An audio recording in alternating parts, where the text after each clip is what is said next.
Hello everyone, I am Amal and welcome to Decode Trade.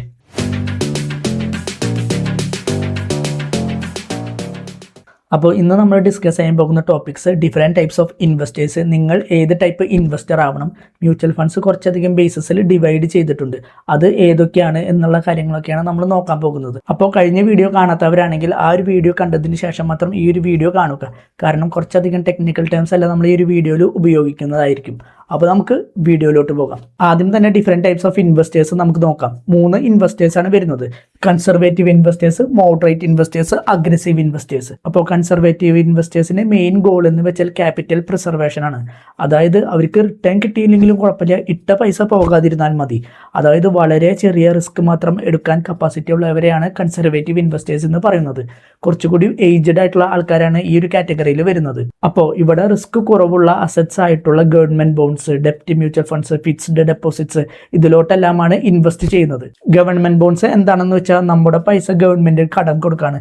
അവർ അതിനനുസരിച്ച് ഒരു interest rate, ഒരു പലിശ നമുക്ക് നൽകും. ഓരോ ബോണ്ട്സിനും ഓരോ മെച്യൂരിറ്റി പീരീഡ് ആയിരിക്കും. അതായത് 5 വർഷമോ 10 വർഷമോ ഒക്കെ ആവും മെച്യൂരിറ്റി പീരീഡ്. അപ്പോൾ ആ ഒരു സമയം കഴിഞ്ഞ് കഴിഞ്ഞാൽ നമ്മൾ എത്രയാണോ ഇൻവെസ്റ്റ് ചെയ്ത് ആ ഒരു പൈസ നമുക്ക് തിരിച്ചെടുക്കാവുന്നതാണ്. ഇത് ഞാൻ ജസ്റ്റ് ഒന്ന് മനസ്സിലാക്കാൻ വേണ്ടി പറഞ്ഞതാണ്. ബോണ്ട് മാർക്കറ്റിനെ കുറിച്ചിട്ടുള്ള ഒരു സീരീസ് നമുക്ക് പ്ലാൻ ചെയ്യാവുന്നതാണ്. അടുത്തതായിട്ട് വരുന്നത് മോഡറേറ്റ് ഇൻവെസ്റ്റേഴ്സ്. മോഡറേറ്റ് ഇൻവെസ്റ്റേഴ്സിന്റെ മെയിൻ ഗോൾ എന്ന് വെച്ചാൽ ഒരു ബാലൻസ്ഡ് ഗ്രോത്ത് ആണ്. അതായത് കൂടുതൽ റിസ്ക് എടുക്കാൻ തയ്യാറല്ല, എന്നാൽ ഒരു മീഡിയം റിസ്ക് എടുക്കാൻ തയ്യാറാണ്. അതിനനുസരിച്ചിട്ടുള്ള ഒരു റിട്ടേൺ അവർക്ക് കിട്ടിയാൽ മതി. ആ ഒരു മൈൻഡ് സെറ്റ് ഉള്ളവരാണ് മോഡറേറ്റ് ഇൻവെസ്റ്റേഴ്സിൽ വരുന്നവർ. കുറച്ചും കൂടി എളുപ്പത്തിൽ പറയുകയാണെങ്കിൽ ഇൻഫ്ലേഷൻ, പണപ്പെരുപ്പത്തെ ബീറ്റ് ചെയ്യാൻ പറ്റണം. ഇവിടെ ഇക്വിറ്റിയിലോട്ടും ഡെപ്റ്റ് സെക്യൂരിറ്റീസിലോട്ടും മിക്സ് ചെയ്തിട്ടായിരിക്കും ഇൻവെസ്റ്റ് ചെയ്യുക. ഇക്വിറ്റി എന്ന് ഉദ്ദേശിക്കുന്നത് ഡയറക്റ്റ് ആയിട്ട് സ്റ്റോക്സിലോട്ട് ഇൻവെസ്റ്റ് ചെയ്യാം, ഇക്വിറ്റി മ്യൂച്വൽ ഫണ്ട്സിലോട്ട് ഇൻവെസ്റ്റ് ചെയ്യാം. അതുപോലെ ഡെപ്റ്റ് സെക്യൂരിറ്റീസ് എന്ന് ഉദ്ദേശിക്കുന്നത് bond, money market funds, FD അങ്ങനത്തെ കാര്യങ്ങളൊക്കെയാണ്. അടുത്തതായിട്ട് വരുന്നത് അഗ്രസീവ് ഇൻവെസ്റ്റേഴ്സ്. അഗ്രസീവ് ഇൻവെസ്റ്റേഴ്സിന്റെ മെയിൻ ഗോൾ എന്ന് വെച്ചാൽ അവരുടെ പൈസേനെ മാക്സിമം ഗ്രോ ചെയ്യുക എന്നുള്ളതാണ്. അതായത് ഹൈ റിസ്ക്, എത്ര റിസ്ക് വേണമെങ്കിലും എടുക്കാൻ തയ്യാറാണ്, നല്ല റിട്ടേൺസ് കിട്ടിയാൽ മതി. ഇവർക്ക് കുറച്ച് പൈസ നഷ്ടപ്പെട്ടാലും കുഴപ്പമില്ല, ആ ഒരു മൈൻഡ് സെറ്റ് ഉള്ളവരാണ് അഗ്രസീവ് ഇൻവെസ്റ്റേഴ്സിൽ വരുന്നവർ. ഇവിടെ റിസ്കിയർ അസറ്റ്സ് ആയിട്ടുള്ള സ്റ്റോക്സ്, ക്രിപ്റ്റോ കറൻസി, ഇതിലോട്ടെല്ലാമാണ് ഇൻവെസ്റ്റ് ചെയ്യുന്നത്. ഇനി നിങ്ങൾ ഏത് ടൈപ്പ് ഇൻവെസ്റ്റർ ആവണമെന്ന് നോക്കാം. 20 തൊട്ട് 35 വയസ്സുള്ളവർ അഗ്രസീവ് ഇൻവെസ്റ്റേഴ്സ് കാറ്റഗറിയിലാണ് വരുന്നത്. 35 തൊട്ട് 55 വയസ്സുള്ളവർ മോഡറേറ്റ് ഇൻവെസ്റ്റേഴ്സ് കാറ്റഗറിയിലും 55 തൊട്ട് 60+ ഏജ് ഉള്ളവർ കൺസർവേറ്റീവ് ഇൻവെസ്റ്റേഴ്സ് കാറ്റഗറിയിലുമാണ് വരുന്നത്. ഇത് മനസ്സിലായി എന്ന് കരുതുന്നു. ഇനി നമുക്ക് അടുത്ത സെക്ഷനിലോട്ട് പോകാം. അടുത്തതായിട്ട് different types of mutual funds ഏതൊക്കെയാണെന്ന് നമുക്ക് നോക്കാം. മ്യൂച്വൽ ഫണ്ട്സ് 7 ബേസിസിലായിട്ട് ഡിവൈഡ് ചെയ്തിട്ടുണ്ട്. Based on function, based on assets, based on fund management, based on mode of investment, based on investment type, special funds, solution oriented funds. ഇങ്ങനെ 7 രീതിയിലാണ് mutual funds divide ചെയ്തേക്കുന്നത്. Based on ഫംഗ്ഷനിൽ 3 രീതിയിലാണ് mutual funds divide ചെയ്തേക്കുന്നത്: open ended fund, closed ended fund, interval fund. അപ്പോൾ ആദ്യം വരുന്നത് open ended fund. Open ended ഫണ്ടിൽ നമുക്ക് എപ്പോൾ വേണമെങ്കിലും മ്യൂച്വൽ ഫണ്ട്സിന്റെ യൂണിറ്റ്സ് വാങ്ങാനോ വിൽക്കാനോ സാധിക്കും. അതായത് ലിക്വിഡിറ്റി കൂടുതലാണ്. ലിക്വിഡിറ്റി കൂടുതലാണ് എന്ന് ഉദ്ദേശിക്കുന്നത് എപ്പോഴും വാങ്ങാനും വിൽക്കാനും ആളുകളുണ്ടാകും. ഇവിടെ ഫണ്ട് മാനേജറിന് ഫ്രീഡം കുറവായിരിക്കും, അല്ലേ? അതായത് ഫണ്ട് മാനേജർ ആണല്ലോ നമ്മുടെ പൈസ ഡിഫറെന്റ് അസറ്റ്സിലോട്ടെല്ലാം ഇൻവെസ്റ്റ് ചെയ്യുന്നത്. അപ്പോൾ വലിയൊരു ലാർജ് നമ്പർ ഓഫ് ആൾക്കാർ ഈ മ്യൂച്വൽ ഫണ്ടിൽ നിന്ന് പൈസ പിൻവലിച്ച് കഴിഞ്ഞാൽ അവിടെ ഫണ്ട് മാനേജറിന് ആ ഒരു പൈസ വെച്ച് കുറെ പ്ലാനിങ്ങും കാര്യങ്ങളൊക്കെ ഉണ്ടാവും. അപ്പോൾ അതെല്ലാം തന്നെ ചേഞ്ച് ചെയ്യേണ്ടി വരും. അതുകൊണ്ടാണ് ഫണ്ട് മാനേജറിന് ഫ്രീഡം കുറവാണെന്ന് പറയുന്നത്. ഓപ്പൺ എൻഡ് ഫണ്ട്സിൽ SIP ആയിട്ടും ലംസം ആയിട്ടും ഇൻവെസ്റ്റ് ചെയ്യാവുന്നതാണ്. SIP എന്താണെന്നുള്ളത് നമ്മൾ കഴിഞ്ഞ വീഡിയോയിൽ പറഞ്ഞിട്ടുണ്ട്. ലംസം എന്താണെന്ന് വെച്ചാൽ ഒരു വലിയൊരു എമൗണ്ട് ആദ്യം തന്നെ ഇൻവെസ്റ്റ് ചെയ്യുന്നതാണ്. അതായത് ഒരു വൺ ടൈം ഇൻവെസ്റ്റ്മെന്റ് എന്ന രീതിയിൽ ചെയ്യുന്നതിനെ ലംസം എന്ന് പറയുന്നത്.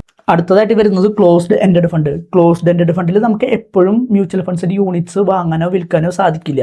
ആ ഒരു മ്യൂച്വൽ ഫണ്ടിന്റെ NFOന്റെ സമയത്താണ് നമുക്ക് ഡയറക്ട്ലി AMCയിൽ നിന്ന് മ്യൂച്വൽ ഫണ്ട്സിന്റെ യൂണിറ്റ്സ് വാങ്ങാൻ സാധിക്കുകയുള്ളൂ. NFO, ന്യൂ ഫണ്ട് ഓഫർ എന്ന് വെച്ചാൽ ഒരു മ്യൂച്വൽ ഫണ്ട് അവരുടെ യൂണിറ്റ്സ് ആദ്യമായിട്ട് പബ്ലിക്കിന് കൊടുക്കുന്ന ആ ഒരു പ്രോസസ്സിനെ പറയുന്ന പേരാണ് NFO എന്ന് പറയുന്നത്. അപ്പോൾ ഈ ഒരു NFO നടക്കുന്ന സമയത്താണ് നമുക്ക് AMCയിൽ നിന്ന് ഡയറക്റ്റ് ആയിട്ട് ആ മ്യൂച്വൽ ഫണ്ട്സിന്റെ യൂണിറ്റ്സ് വാങ്ങാൻ സാധിക്കുകയുള്ളൂ.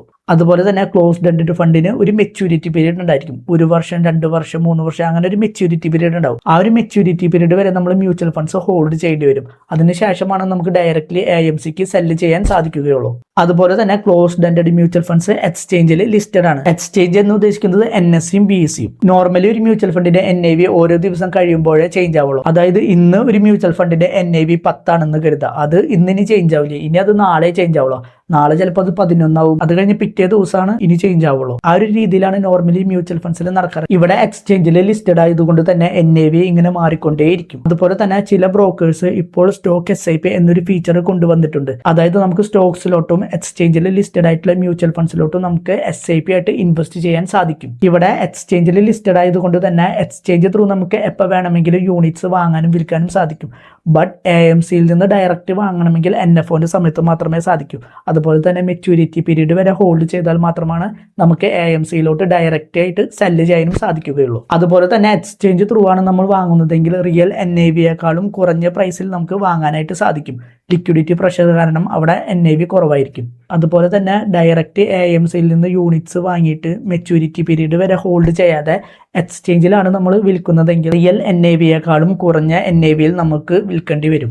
അടുത്തതായിട്ട് നമുക്ക് ഇന്റർവെൽ ഫണ്ട് എന്താണെന്ന് നോക്കാം. ഇന്റർവെൽ ഫണ്ട് എന്ന് വെച്ചാൽ ഒരു സ്പെസിഫിക് പീരീഡിൽ മാത്രമേ നമുക്ക് വാങ്ങാനും വിൽക്കാനും സാധിക്കുകയുള്ളൂ. ഞാനൊരു എക്സാമ്പിൾ പറയാം. ഇപ്പോൾ 3 മാസത്തിൽ 2 തവണ മാത്രമേ ഒരു മ്യൂച്വൽ ഫണ്ട്സ് വാങ്ങാനും വിൽക്കാനും സാധിക്കുകയുള്ളൂ എന്ന് കരുതാം. അപ്പോൾ അങ്ങനെ സ്പെസിഫിക് പീരീഡിൽ മാത്രം വാങ്ങാനും വിൽക്കാനും സാധിക്കുന്ന മ്യൂച്വൽ ഫണ്ട്സ് എല്ലാം ഇന്റർവെൽ ഫണ്ടിന്റെ കാറ്റഗറിയിൽ വരുന്നവയാണ്. അടുത്തതായിട്ട് വരുന്നത് mode of investment. Regular plan ഉണ്ട്, ഡയറക്റ്റ് പ്ലാൻ ഉണ്ട്.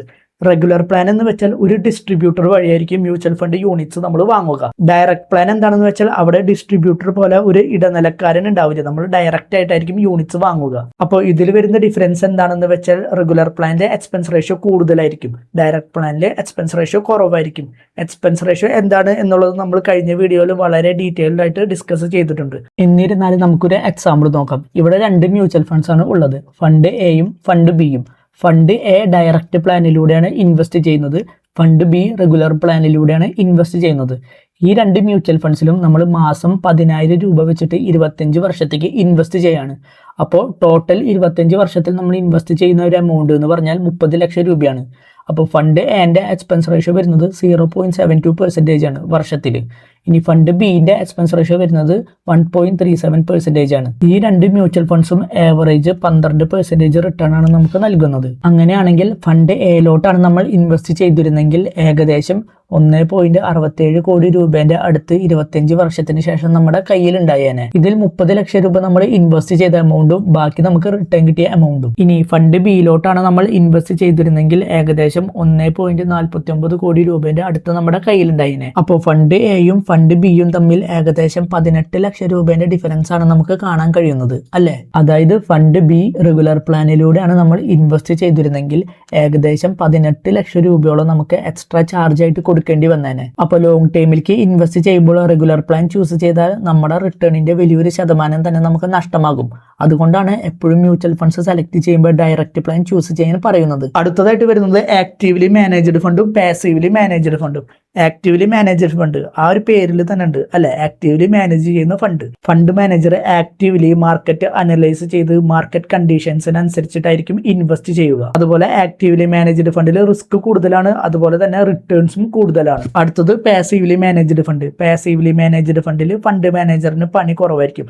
അതായത് ഇൻഡെക്സ് ഫണ്ട്സിലോട്ടായിരിക്കും ഇൻവെസ്റ്റ് ചെയ്യുക, നിഫ്റ്റി 50 സെൻസെക്സ് അങ്ങനത്തെ ഇൻഡെക്സിലോട്ട്. അതായത് നിഫ്റ്റി 50ലോട്ട് ഇൻവെസ്റ്റ് ചെയ്യുക എന്ന് ഉദ്ദേശിക്കുന്നത് ടോപ്പ് ആയിട്ടുള്ള 50 കമ്പനീസിലോട്ടാണ് ഇൻവെസ്റ്റ് ചെയ്യുന്നത്. ഇവിടെ ടോപ്പ് 50 കമ്പനി ലിസ്റ്റിൽ നിന്നും ഒരു കമ്പനി പോയി വേറൊരു കമ്പനി വരുന്ന സമയത്ത് മാത്രമാണ് ഫണ്ട് മാനേജറിന് പണിയുള്ളൂ. അതായത് ആ പോയ കമ്പനീന്റെ സ്റ്റോക്സ് വിറ്റ് പുതിയ കമ്പനി ഏതാണോ നിഫ്റ്റി 50യിൽ ആഡ് ആയേക്കുന്നത് ആ കമ്പനീന്റെ സ്റ്റോക്സിലോട്ട് ഇൻവെസ്റ്റ് ചെയ്യുക. ഇതാണ് പാസീവ്ലി മാനേജ്ഡ് ഫണ്ടിൽ ചെയ്യുന്നത്. അടുത്തതായിട്ട് വരുന്നത് based on assets. Based on assets 3 രീതിയിലാണ് മ്യൂച്വൽ ഫണ്ട്സ് ഡിവൈഡ് ചെയ്തേക്കുന്നത്.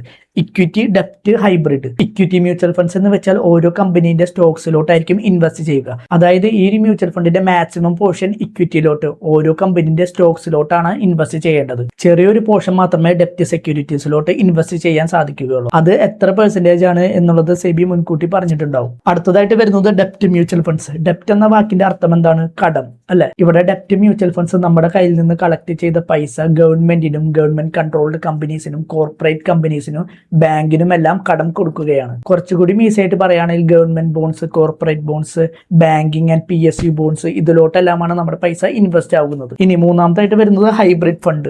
ഹൈബ്രിഡ് ഫണ്ട് എന്ന് പറഞ്ഞാൽ വേറെ ഒന്നല്ല, ഇക്വിറ്റിയും ഡെപ്റ്റും മിക്സ് ചെയ്തിട്ടുള്ള ഒരു മ്യൂച്വൽ ഫണ്ടിനാണ് ഹൈബ്രിഡ് ഫണ്ട് എന്ന് പറയുന്നത്. ഇവിടെ ഇക്വിറ്റി മ്യൂച്വൽ ഫണ്ട്സിൽ റിസ്ക് കൂടുതലാണ്, അതുപോലെ തന്നെ റിട്ടേൺസ് കൂടുതലായിരിക്കും. ഡെപ്റ്റ് മ്യൂച്വൽ ഫണ്ട്സിൽ റിസ്ക് കുറവാണ്, അതുപോലെ റിട്ടേൺസും കുറവായിരിക്കും. ഹൈബ്രിഡ് മ്യൂച്വൽ ഫണ്ട്സിൽ ഒരു ബാലൻസ്ഡ് ഗ്രോത്ത് ആയിരിക്കും, അതായത് മീഡിയം റിസ്ക് മീഡിയം റിട്ടേൺ, ആ ഒരു രീതിയിലായിരിക്കും ഹൈബ്രിഡ് ഫണ്ട് വർക്ക് ചെയ്യുന്നത്. അഞ്ചാമതായി വരുന്നത് ബേസ്ഡ് ഓൺ ഇൻവെസ്റ്റ്മെന്റ് ടൈപ്പ്. ഇതിൽ 3 രീതിയിലാണ് ഡിവൈഡ് ചെയ്തേക്കുന്നത്: growth fund, dividend fund, dividend reinvestment fund. ആദ്യം തന്നെ ഗ്രോത്ത് ഫണ്ട് എന്താണെന്ന് നോക്കാം. ഗ്രോത്ത് ഫണ്ട് എന്ന് വെച്ചാൽ നമ്മൾ ഒരു മ്യൂച്വൽ ഫണ്ടിലോട്ട് ഇൻവെസ്റ്റ് ചെയ്ത് കഴിഞ്ഞാൽ ആ ഒരു മ്യൂച്വൽ ഫണ്ട് നമുക്ക് റിട്ടേൺസ് തരും, അല്ലെ? ആ ഒരു റിട്ടേൺ വീണ്ടും റീഇൻവെസ്റ്റ് ആവാണ് ചെയ്യുന്നത്. അതായത് നമ്മൾ 10,000 രൂപ ഒരു ഗ്രോത്ത് മ്യൂച്വൽ ഫണ്ട്സിലോട്ട് ഇൻവെസ്റ്റ് ചെയ്യാന്ന് കരുതുക. ഈ ഒരു മ്യൂച്വൽ ഫണ്ട് നമുക്ക് 10% ആണ് റിട്ടേൺ തരുന്നത്. അപ്പൊ നമുക്ക് 10,000ന്റെ 10% ആയ 1000 രൂപ നമുക്ക് റിട്ടേൺ കിട്ടി. ഇവിടെ ഈ ഒരു 1000 രൂപ റീഇൻവെസ്റ്റ് ആവാണ് ചെയ്യുന്നത്. അപ്പോൾ അടുത്ത വട്ടം നമുക്ക് 11,000ന്റെ 10% ആണ് റിട്ടേൺ കിട്ടുന്നത്. ഇങ്ങനെയാണ് ഈ ഗ്രോത്ത് ഫണ്ട് വർക്ക് ചെയ്യുന്നത്. അടുത്തതായിട്ട് വരുന്നത് ഡിവിഡൻഡ് ഫണ്ട്. ഡിവിഡൻഡ് ഫണ്ട് എന്താണെന്ന് വെച്ചാൽ ഫണ്ട് മാനേജർ ഡിവിഡൻസ് തരുന്ന സ്റ്റോക്സിലോട്ടായിരിക്കും ഇൻവെസ്റ്റ് ചെയ്യുക. അതിൽ നിന്ന് കിട്ടുന്ന ഡിവിഡൻഡ് എമൗണ്ട് നമ്മൾക്ക് നൽകും. ആ ഒരു ഫുൾ ഡിവിഡൻഡ് എമൗണ്ട് നമുക്ക് നൽകില്ല. എത്ര തരണം എന്നുള്ളത് ആ ഒരു ഫണ്ട് മാനേജറോ അല്ലെങ്കിൽ ആ ഒരു മ്യൂച്വൽ ഫണ്ട് ഹൗസോ നിശ്ചയിക്കും. അപ്പോൾ ചെറിയൊരു എമൗണ്ട് കൺസിസ്റ്റന്റ് ആയിട്ട് കിട്ടണമെന്നുള്ളവർക്ക് ഡിവിഡൻഡ് ഫണ്ടിലോട്ട് ഇൻവെസ്റ്റ് ചെയ്യാവുന്നതാണ്. അടുത്തതായിട്ട് വരുന്നത് ഡിവിഡൻഡ് റീഇൻവെസ്റ്റ്മെന്റ് ഫണ്ട്. ഇവിടെ ഫണ്ട് മാനേജർ ഡിവിഡൻഡ് നൽകുന്ന സ്റ്റോക്സിലോട്ട് തന്നെയാണ് ഇൻവെസ്റ്റ് ചെയ്യുക. പക്ഷേ ഡിവിഡൻഡ് ആയിരിക്കില്ല നമുക്ക് നൽകുക, അതിന് പകരം യൂണിറ്റ്സ് ആയിരിക്കും നൽകുക. അതായത് എത്രയാണോ ഡിവിഡൻഡ് കിട്ടിയത് അതിന് ഈക്വലന്റ് ആയിട്ടുള്ള യൂണിറ്റ്സ് നമുക്ക് നൽകും. അപ്പോൾ ഇത് മനസ്സിലായി എന്ന് കരുതുന്നു. അടുത്തതായിട്ട് വരുന്നത് സ്പെഷ്യൽ ഫണ്ട്സ്. ഇതിൽ വരുന്നതാണ് ETF-ഉം FOF-ഉം, exchange traded fund, fund of funds. ആദ്യം ETF എന്താണെന്ന് നോക്കാം. ETF, എക്സ്ചേഞ്ച് ട്രേഡഡ് ഫണ്ട്, അതായത് എക്സ്ചേഞ്ചിൽ ട്രേഡ് ചെയ്യാൻ പറ്റുന്ന മ്യൂച്വൽ ഫണ്ട്സിനെ പറയുന്ന പേരാണ് ETF. Gold ETFs, Nifty ETFs ഇതെല്ലാം അവൈലബിൾ ആണ്. അപ്പോൾ നിഫ്റ്റി ETF എന്ന് ഉദ്ദേശിക്കുന്നത് നിഫ്റ്റി 50യിലെ ടോപ്പ് 50 കമ്പനീസിലോട്ടായിരിക്കും ഇൻവെസ്റ്റ് ചെയ്യുക. അപ്പോൾ നമ്മൾ നിഫ്റ്റി ETF-ലോട്ട് ഇൻവെസ്റ്റ് ചെയ്താൽ നമ്മുടെ പൈസ ടോപ്പ് ആയിട്ടുള്ള 50 കമ്പനീസിലോട്ടാണ് ഇൻവെസ്റ്റ് ചെയ്യപ്പെടുന്നത്.